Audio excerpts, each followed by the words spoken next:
Madame Ferchaud a cédé en 2010 la société Scholtès de fabrication à Olivier Périel, repreneur CRA. Entreprise spécialisée dans la fabrication de sangles, cordons, lacets, galons et drisses grâce à 430 métiers textiles en parfait état. Madame Ferchaud avait repris la tête de l'entreprise au décès de son mari en 2002, alors qu'elle n'y était pas vraiment préparée et que l'entreprise était encore en situation de plan de continuation.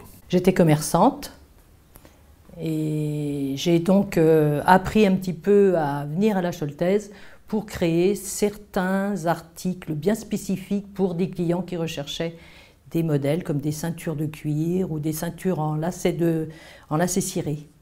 J'ai fait des formations et j'ai eu de très bons conseillers comme mon comptable, mon expert comptable. Et j'avais donc une équipe de production extraordinaire. Madame Ferchaud s'est totalement investie dans l'entreprise, convaincue de son potentiel, malheureusement non atteint par manque de développement commercial. L'entreprise était très saine et malheureusement, elle n'a absolument pas été développée.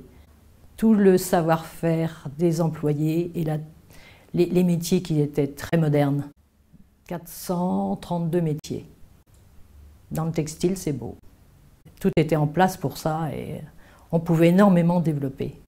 Fin 2008, Madame Ferchaud songe à céder dès que la société sera sortie de la période de plan de continuation, c'est-à-dire 2009. Deux facteurs particulièrement l'ont poussée à cette prise de décision alors que la société est saine. Le social qui était très lourd pour moi et ma santé qui ne me permettait pas d'aller trop loin et je sentais qu'il fallait que je cède car ça aurait pu aller très mal pour l'entreprise. Mon conseiller auparavant m'avait dit de toute façon si je voulais laisser, qu'il n'y avait pas de souci, tout était cadré, le personnel et j'avais un entourage très très bien structuré. Bien décidée pour cette transmission, après avoir fait face à plusieurs défis pour pérenniser son entreprise, elle souhaite néanmoins être accompagnée. De vendre ou de céder l'entreprise, j'avais besoin beaucoup d'être aidée. J'avais donc un conseiller et par une réunion sur Angers du CIC, je me suis aperçue qu'il y avait une association qui s'appelait le CRA, qui m'a très bien écoutée et qui m'ont vraiment entourée. Et je les remercie. Elle ne cible pas uniquement un repreneur du métier, elle attend surtout des qualités professionnelles et humaines. Qui avait un sens de la fabrication, qui avait un sens des affaires, du commercial, du développement, du management. Monsieur Veriel Olivier était très compétent à mes yeux, le fait qu'il avait repris une entreprise et qu'il avait doublé ou triplé son chiffre d'affaires en 1 an. Donc pour moi, c'était un déclic.